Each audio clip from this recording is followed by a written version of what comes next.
تھوڑی سیاسی صورتحال کی بات کر لیتے ہیں۔ پاکستان تحریک انصاف کے بانی رہنما اکبر ایس بابر، ان کی جانب سے کہا گیا ہے کہ محمود خان اچکزئی کو اپوزیشن لیڈر بنانے کے اسپیکر کے متوقع فیصلے کو قانونی فورم پر چیلنج کرنے کا وہ اعلان کر رہے ہیں، اور ان کی جانب سے یہ کہا گیا ہے کہ اسپیکر قومی اسمبلی کا محمود اچکزئی کو اپوزیشن لیڈر نوٹیفائی کرنا سپریم کورٹ کے فیصلے کی خلاف ورزی ہوگی، جبکہ دوسری طرف مشیر وزیر اعظم رانا ثناء اللہ صاحب کہہ رہے ہیں کہ محمود اچکزئی کا نوٹیفیکیشن جو ہے وہ آج ہو جائے گا، اسپیکر آفس کو بھجوا بھی دیا گیا ہے۔ انہوں نے اور بھی بڑی باتیں کی ہیں، لیکن امپورٹنٹ یہ ہے کہ اکبر ایس بابر صاحب کو اس وقت پر یہ کیوں یاد آیا، ٹائمنگ بڑی امپورٹنٹ ہے۔ انہوں نے یہ بھی کہا کہ سپریم کورٹ PLD 2018 میں قرار دے چکے کہ سزا یافتہ شخص سیاسی فیصلوں کا مجاز نہیں ہے۔ قومی اسمبلی کے رولز اسپیکر قومی اسمبلی کو ہرگز اجازت نہیں دیتے کہ سزا یافتہ شخص کی ایما پر اپوزیشن لیڈر تعینات کریں۔ اب میرے ذہن میں فوری طور پر یہ آیا کہ ابھی سہیل آفریدی صاحب کو CM بنایا گیا ہے، وہ بھی تو بانی PTI کے کہنے پر ہی بنایا گیا، اس وقت اکبر ایس بابر صاحب آگے کیوں نہیں آئے؟ خیر، سپریم کورٹ کے واضح فیصلے کی خلاف ورزی توہین عدالت اور مکمکی کی سیاست کی علامت ہوگی، یہ ان کی طرف سے کہا گیا ہے۔ مکمکی کی سیاست نے عوام کو بدحال اور حکمرانوں کو خوشحال بنا دیا ہے۔ ریممبر اکبر ایس بابر صاحب جو ہیں انہوں نے فورن فنڈنگ کیس بھی اٹھایا تھا اور کئی الزامات بھی لگائے گئے تھے بانی PTI کے اوپر۔ One of the founding members ہیں اکبر ایس بابر، اور اس کے بعد اختلافات ہو گئے ان لوگوں میں، اینڈ دین اس کے بعد جو کچھ بھی ہوا ہے وہ تاریخ جو ہے نا وہ لکھا ہوا ہے۔ ہمارے ساتھ اس وقت خود موجود ہے اکبر ایس بابر صاحب، ان کی طرف چلتے ہیں اور ان سے ذرا جانیں کہ کیا کہیں گے وہ اس ساری سچویشن پر۔ بہت شکریہ اکبر ایس بابر صاحب ہمیں جوائن کرنے کے لیے۔ سپریم کورٹ کا PLD کا فیصلہ جس کو بنیاد بنا رہے ہیں آپ کے اسپیکر کو نہیں کرنا چاہیے محمود خان اچکزئی کا نوٹیفیکیشن، اس کے بارے میں ذرا بتائیے گا ہمارے ویورز کو، یہ کیسے تھاٹ آیا اینڈ دین سڈنلی اس ٹائمنگ کے بارے میں بھی بتائیے گا۔ دیکھیے، جہاں تک PLD 2018 پیج 370 کا جو فیصلہ ہے اس کا پس منظر یہ ہے کہ یہ جو سپریم کورٹ کا فیصلہ ہے اس میں جو پٹیشنرز میں سے ایک پٹیشنر عمران خان بھی تھے، اور یہ بڑی آئرنی کی بات ہے کہ وہ یہ پٹیشن لے کے گئے کہ ایک سزا یافتہ شخص جو ڈسکوالیفائڈ ہو چکا ہو وہ سیاست میں کسی قسم کی کوئی مداخلت نہیں کر سکتا، وہ سیاست میں سیاسی فیصلوں پہ اثر انداز نہیں ہو سکتا، وہ اپنی جماعت جو اس کی تھی اس کے جو فیصلے ہیں اس پہ اثر انداز نہیں ہو سکتا۔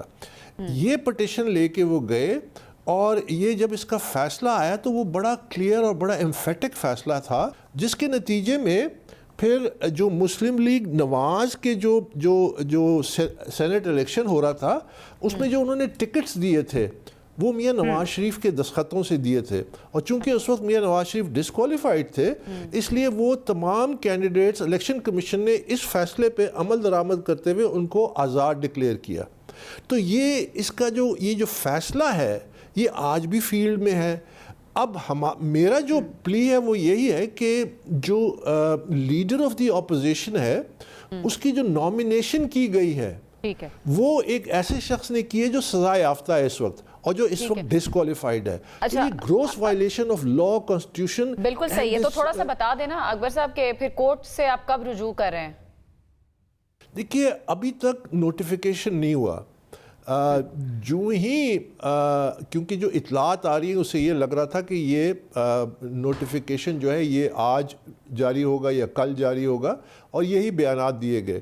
تو جب نوٹیفیکیشن ہوگا تو پھر ہم اس کو چیلنج کریں گے کانسٹیٹیوشنل کورٹ میں۔ اور کچھ لوگ یہ بھی کہتے ہیں کہ یہ شاید کوئی ایکٹ آف پارلیمنٹ ہے۔ یہ ایکٹ آف پارلیمنٹ نہیں ہے۔ اگر فرض کیا یہ ایکٹ آف پارلیمنٹ بھی ہوتا، یہ قانون بھی ہوتا، یہ آئینی ترمیم بھی ہوتی، تو وہ بھی آپ عدالت میں چیلنج تو کر سکتے ہیں نا۔ اور یہ تو ایکٹ آف پارلیمنٹ نہیں ہے، یہ تو in violation of the law and the constitution ہو رہا ہے۔ اس کو تو میں پورا حق رکھتا ہوں as a founding member of Pakistan Tehreek Insaf, جو سمجھتا ہے کہ ہماری جماعت میں ہم نے بنیاد رکھی تھی کہ ہم خود جمہوریت کو اپنائیں گے۔ یہ تو بادشاہت ہے جب وہ باہر آ کے خود کہتے ہیں کہ جی ہمیں حکم دیا گیا، ہمیں کہا گیا ہے، ہم ان کے تابع ہیں، ہم ان کے فیصلوں کے تابع ہیں، ہمیں جو وہ کہتے ہیں ہم اس کے مطابق کریں گے۔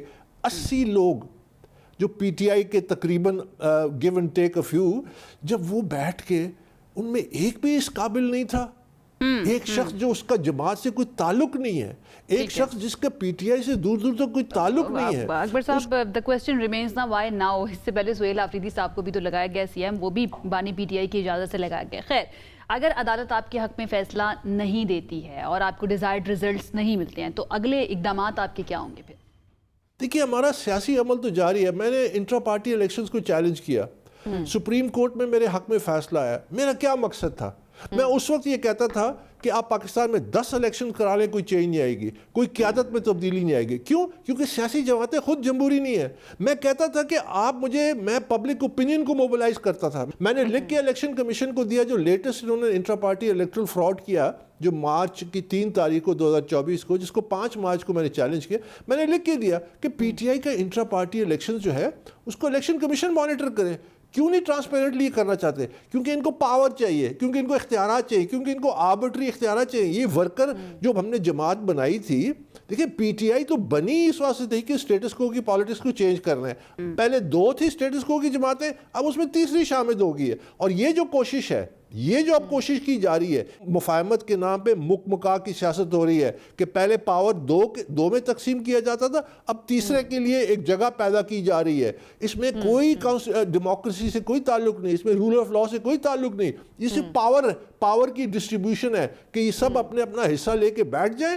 ہمارے یہاں حکمران خوشحال ہوتے ہیں, عوام بدحال ہوتے ہیں. یہ کیسی جمہوریت ہے؟ اکبر صاحب, یہ جو قانونی جنگ آپ لڑنے جا رہے ہیں, اس میں کیا آپ اکیلے ہیں یا آپ کسی اور کو بھی ساتھ ملا کر چلیں گے, یا آپ رابطہ کریں گے, یا تعاون کی آپ خواہش رکھتے ہیں دیگر پارٹیز یا دیگر جماعتوں سے؟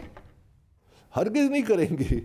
اچھا, دیکھیں وہ جو میں مانگ رہا ہوں, میں کیا کہہ رہا ہوں؟ میں کہہ رہا ہوں کہ آپ ڈیموکریسی کو فالو کریں, ڈیموکریٹک پرنسپلز کو فالو کریں, لا اینڈ کانسٹیٹیوشن کو فالو کریں. یہ ہے وہ فیصلہ جو سپریم کورٹ کا فیصلہ ہے.